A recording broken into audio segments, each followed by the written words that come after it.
Welcome to Where's Where. I'm Ben Fisher, and today we're in Bayview.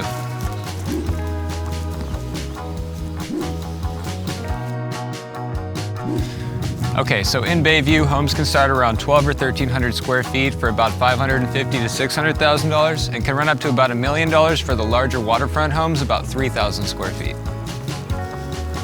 Okay, now for the pros. This is one of the last Southern California waterfront communities where you can get a home with a dock on the water for under $1 million.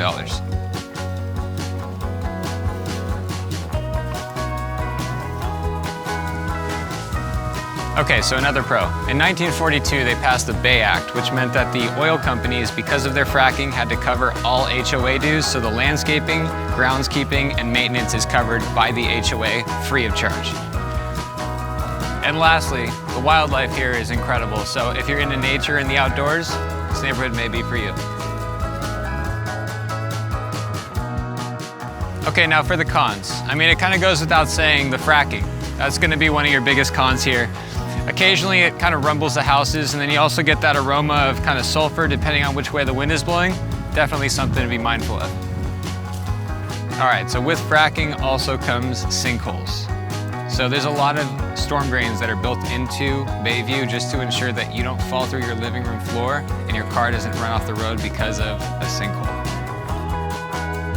So another con is, even though there is a lot of nature and wildlife around you, that does come at a price. You have to worry about the territorial migratory bird patterns that environmentalists will keep very tight tabs on when it comes to remodeling.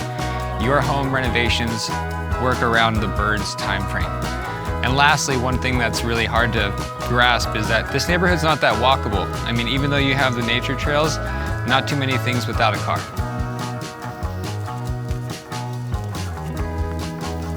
Okay, so things you'd only know if you lived here. In 1931, William C. Bay was the founding member that started this community. He was the first resident here.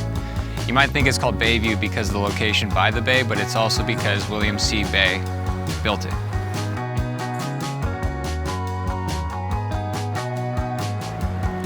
And another thing you definitely wouldn't know unless you lived here was the World War II tunnels underneath the whole neighborhood. So that's not only beneficial for exercising, but the migratory territorial birds, they will peck at your head, and this is a sure way to make sure that doesn't happen. All right, so bottom line, this is an extremely desirable waterfront community. If you could look past the fracking, the territorial birds, and your gullibility, move here.